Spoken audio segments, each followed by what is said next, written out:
A massive cereal company now being sued over alleged discrimination at a Metro Atlanta plant. Atlanta News First anchor and attorney Joylem Nakrin has been combing through the filing and joins us live here in the studio. And Joy, there are decades of allegations here. That's right, Tracy and Alan. This lawsuit by current and former employees alleging decades of racial discrimination and intimidation.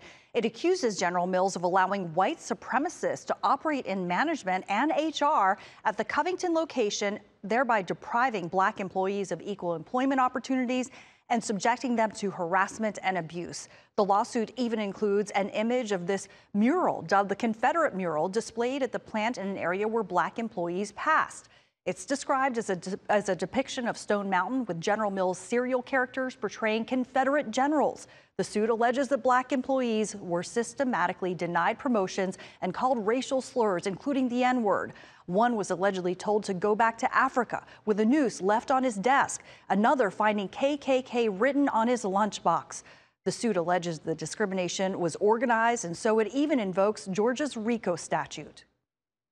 This is a case, a plaintiff's case for damages brought by employees and former employees against General Mills and these individuals for holding back the careers of these employees due to their race. It is being alleged that the holding back was organized. It was approved of by the organization, and it occurred all in secret behind the scenes.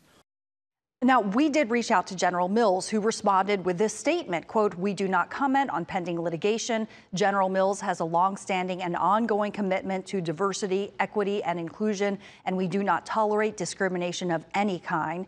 The complaint seeks millions of dollars in damages for irreparable harm. The plaintiffs are also demanding a jury trial. Alan, back to you.